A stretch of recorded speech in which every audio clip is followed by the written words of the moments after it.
सदरुल अफाजिल हज़रत मौलाना नईमुद्दीन मुरादाबादी रहमतुल्लाहि ताला अलैह, जिनका मज़ार पाक मुरादाबाद शहर में है। आप वो अजीमुल मर्तबा शख्सियत हैं जिनके नाम से मुरादाबाद शहर को जाना जाता है। आज इनके किरदार पे, इनकी बायोग्राफी पे इंशाअल्लाह तबारक व तआला हम बात करेंगे और इनकी ज़िंदगी और इनके अहम अहम ख़िदमात को जानेंगे। सबसे पहले इनकी विलादत की अगर बात करें तो हज़रत मौलाना नईमुद्दीन मुरादाबादी रहमतुल्लाहि ताला अलैह की विलादत का सफ़र 1300 हिजरी और अंग्रेजी तारीख के मुताबिक 1 जनवरी 1883 ईस्वी को हुई।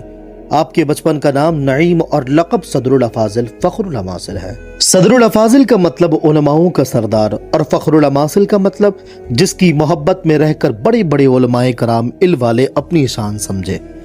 आपके नसब की अगर बात करें तो आपका शजराए नसब मौला इमाम हुसैन रदियल्लाहु ताला अन्हु से जाकर मिलता है, यानी आप हुसैनी सैयद हैं, सादाते हुसैन के आप चश्मो चराग हैं। आपके जद्दे अमजद ईरान के शहर मशहद में रहा करते थे। ये इलाका भी वहीं के लोगों के हरम के नाम से जाना जाता है, क्योंकि यहाँ पर इमाम रज़ा रदियल्लाहु ताला अन्हु का रोज़ा-ए अक़दस है। आपके जद्दे अमजद वहीं के थे, जिसमें से कुछ लोग 1658 के बाद औरंगज़ेब आलमगीर रहमतुल्लाहि ताला अलैह के साथ दिल्ली में रहने लगे। आपका ख़ानदान हमेशा इल्म और रूहानियत का मरकज़ रहा। आपके वालिद भी आलिम दीन थे और बेहतरीन शायर भी थे। आपके वालिद भी वली कामिल थे। जब आपकी पैदाइश हुई तो आपके वालिद ने दुआ मांगी कि अल्लाह इस बच्चे को जिंदगी दे, इसे आलिम दीन बनाकर तेरे रास्ते में छोड़ दूंगा। जब आपकी उम्र 4 साल 4 माह की हुई तो फिर रस्म बिस्मिल्लाह खानी अदा हुई। फिर आपकी तालीम शुरू हुई, जिनमें 3 उस्ताद हाफिज सैयद नबी, हाफिज हफ्जुल्लाह अहमद और हाफिज इनामुल्लाह साहब, ये तीनों उस्ताजों ने आपको कुरान करीम हिफ्ज कराया। उसके बाद फिर आला तालीम के लिए हज़रत अल्लामा हकीम अब्दुल फजल अहमद अमरूही रहमतुल्लाहि ताला अलैह के पास चले गए, जहां आपने तिब का इल्म सीखा। आपके उस्ताद सच्चे आशिके मुस्तफ़ा थे, जिन्होंने एक ही हुजरे में 20 साल गुजार दिए। हर जुमा को नात की महफिल हुआ करती थी, बस उसी में शिरकत फरमाते, उसके बाद फौरन आप अपने हुजरे में तशरीफ ले जाया करते थे। आपके उस्ताद हज़रत अल्लामा हकीम अबुल फजल अहमद अमरूही रहमतुल्लाहि ताला अलैह आपको लेकर वक्त के वली कामिल हज़रत सैयद मोहम्मद गुल काबुली अलैहि रहमत व रिज़वान के पास ले गए और उनसे कहा कि ये बच्चा बहुत ज़हीन है, मैं चाहता हूँ कि आप इसे पढ़ाएं।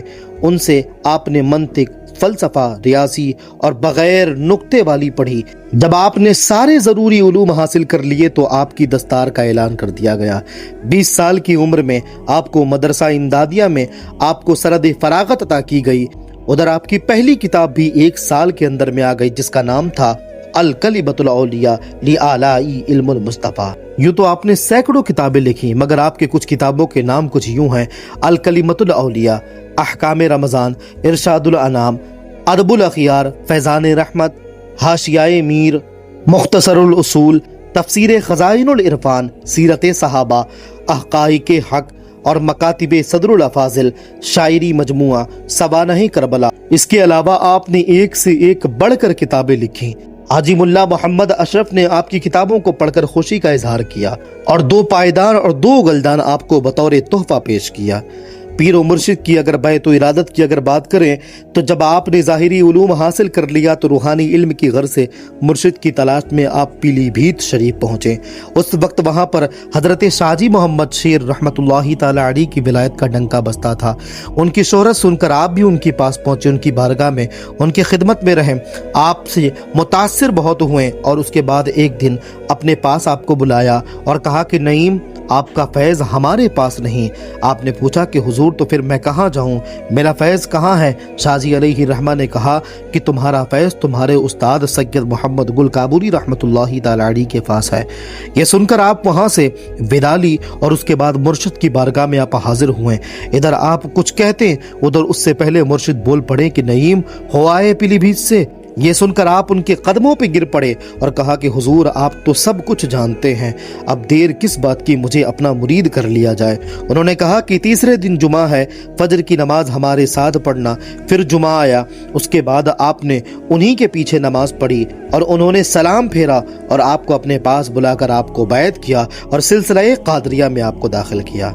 आपको अशरफी क्यों कहा जाता है, इसके बारे में भी जानते हैं क्या? آپ سلسلہ قادریہ میں مرید ہوئے، لیکن آپ کے نام میں اشرفی اس لیے بھی لگایا جاتا ہے کیونکہ آپ کے مرشد سید محمد گل کابلی رحمۃ اللہ تعالی علیہ نے آپ کو اپنے وقت کے سب سے بڑے بزرگ، جنہیں سیدی سرکار حضرت علی حسین اشرفی میاں علیہ رحمت و رضوان کے نام سے جانا جاتا تھا، آپ ان کی بارگاہ میں گئے اور حضرت نعیم الدین مراد آبادی رحمۃ اللہ تعالی علیہ کو آپ نے ان کے سپرد کر دیا، جنہوں نے آپ کی روحانی تربیت کی اور سلسلہ اشرفیہ کی خلافت عطا کی۔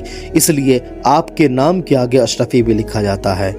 لفظ برکاتی بھی آپ کے مزار پاک پر لکھا ہوا ہے کیونکہ آپ کے مرشد خلافت سید علی حسین رحمۃ اللہ تعالی علیہ آپ کو اعلیٰ حضرت عظیم البرکت سرکار امام احمد رضا خان فاضل بریلوی علیہ رحمہ کی بارگاہ میں لے کے گئے اور آپ نے سرکار احمد رضا خان فاضل بریلوی علیہ رحمہ کے آپ نے حضرت مولانا نعیم الدین مراد آبادی کو سپرد کر دیا اور فرمایا کہ اس کی تربیت آپ فرمائیں۔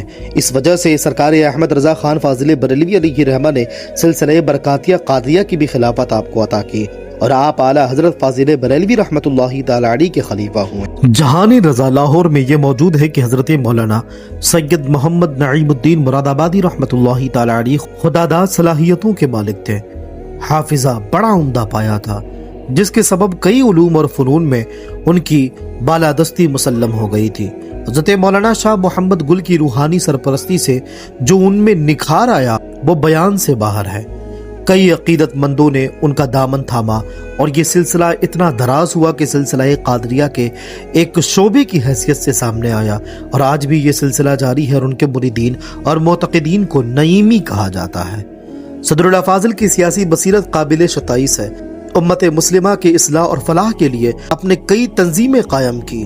جماعت رضائے مصطفیٰ کے نام سے ایک تنظیم قائم کی اور اس کے بعد آل انڈیا سنی کانفرنس کے نام سے دوسری تنظیم قائم کی، جس کا دوسرا نام جمہوریت اسلامیہ مرکزیہ رکھا۔ ان کی تنظیموں کے ذریعے جو شر پسند تنظیمیں ملت اسلامیہ کو نقصان پہنچا رہی تھی، آپ نے ان کا سختی سے مقابلہ کیا۔ 20ویں صدی میں ایک بہت بڑا فتنہ اٹھا جسے غالباً گرو گوکل کے تحریک کے نام سے جانا جاتا ہے۔ آپ نے آل انڈیا سنی کانفرنس کے ذریعے سے اس کا اختتام کیا اور جب 20ویں صدی کے دوسرے دہے میں آپ پہنچے تو اسی طرف ایک بہت بڑی تحریک چل رہی تھی جو اسلامی مملکت کو بہت نقصان پہنچا رہی تھی، جسے شدی تحریک کے نام سے جانا جاتا ہے۔ شدی تحریک کے ذریعے سے مسلمانوں کو ہندو بنانے کا عمل کیا جا رہا تھا۔ مولانا نعیم الدین مراد آبادی رحمۃ اللہ تعالی علیہ کی ٹیم نے اور آپ نے جماعت رضائے مصطفیٰ کا قیام عمل کیا اور پھر اس کے بعد آپ اور آپ کے علماء ساتھیوں نے مل کر اس چیز کا جڑ سے خاتمہ کیا۔ 18 ذی الحجہ 1367 ہجری 22 اکتوبر 1948 کو وصال حق ہوا۔ جامعہ نعیمیہ مراد آباد کے احاطے میں ہی آپ کو دفن کیا گیا۔ یہ تھی ایک مختصر سوانح حیات سیدی سرکار حضرت سید محمد نعیم الدین مراد آبادی رحمۃ اللہ تعالی علیہ کے۔ ملتے ہیں اگلی ویڈیو میں، تب تک کے لیے السلام علیکم ورحمۃ اللہ۔